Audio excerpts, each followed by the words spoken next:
Hey y'all, I'm gonna just do a quick pull because I was drawn to. So, um, it's Jess, by the way. If you don't know me, I'm gonna do the gateway to the liminal spirits deck. This just liminal is basically the in between space of old life to new life.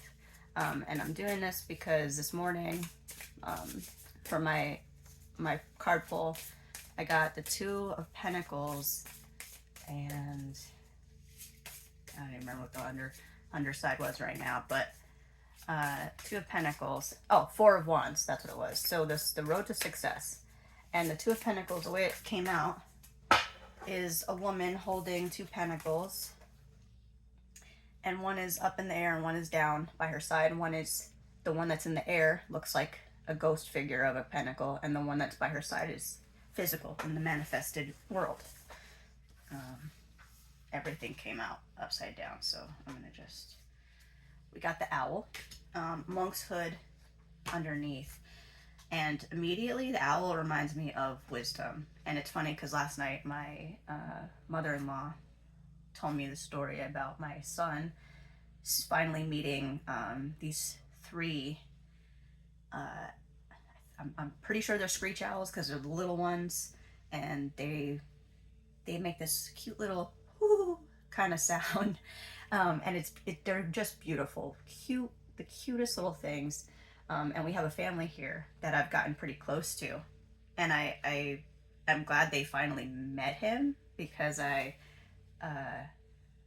when he was in my belly and when he was born, I got to show them last spring, or not spring, summer. So it was really nice, and it was important, I think, to finally have them come through with this owl last night, because it was the first time that I was brought aware of their return. So it's really awesome, and that definitely has some significance because owls are full of wisdom. They are gatekeepers within themselves, of what I believe is the mental plane. So like your wisdom centers. That's why, like, if you've ever seen Adventure Time, it's one of my favorite shows. There's an episode, or a couple episodes, but they refer to the cosmic owl. It comes to Finn in his dream space a lot, and he's the one who basically tells you your destiny, your death. But he comes through in your dream space. It says the wise owl brings with it an appreciation of silence and knowledge of the realms of magic and mystery. While owls are known for their distinctive and haunting calls, they also embody quietude in their power of silent flight and watchful guardian-like presence. As evidenced by their large, expressive eyes, they have exceptional vision, even in the darkest of nights.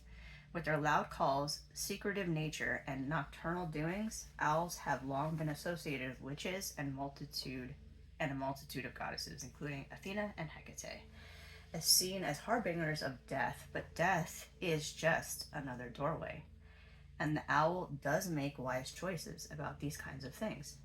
Messages: the power of silence is underrated in your loud, busy world. What you consume becomes a part of you. Death may come for you on soft white wings, but this is only natural and necessary. So it's about change, that things are always changing. So that's actually a message that I wouldn't have normally thought of with the owl. It doesn't bring death like that to me. So that's why it's good for me to read this kind of stuff, because it broadens the storyline. Let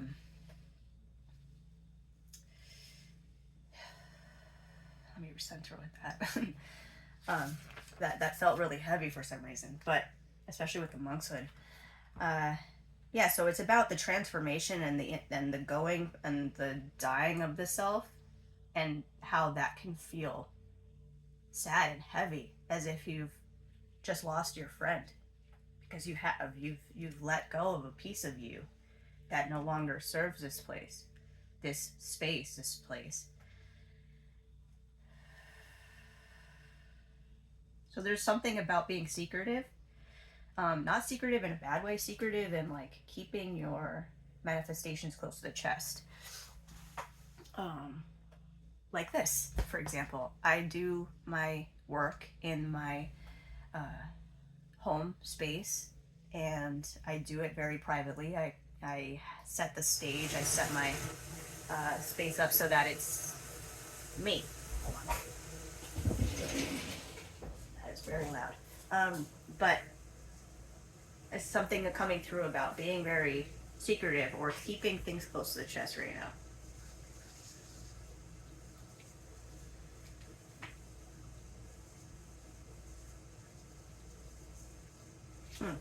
And it's also talking about reversal of black magic. And it's funny because I always put, whenever I'm doing a reading for a client or on here, I put on either a binaural beat or a frequency or a subliminal in the background that feels right, because it helps me to connect and get clearer messages.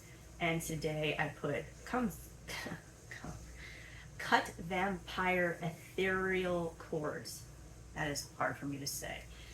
It's basically stop energy leaks. I felt a lot of holes in my energetic field, especially like in this space. Ooh, chicken feather. In this space. So I started to do some work with it. I don't know if craniosacral work would be considered that, but yeah, I guess it would be. It's just basically moving the energy and patching up the holes. So this helps to bring attention to those spaces for me, and then once I'm able to tap into where they are, I can then use my energy to patch them up and fix them up and all that stuff.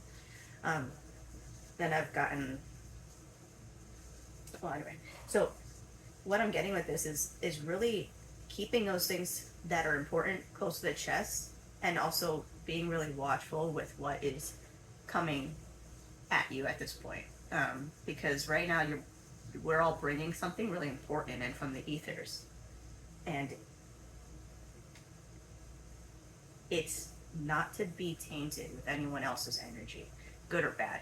And I think that that's the important part. It's not about it's negative energy or any of that. It's about just energy in general can muddle. And right now, it needs to be simply our energy that's in that soup. So if you're making anything, a painting, clothing, food, if you're making a baby, like any of those things, anything in the world, anything you're creating in this world, try to have as much of your input, your intuitive input at this time. It's going to be imperative to bringing down that into reality right now, especially right now. So I hope that helped anyone.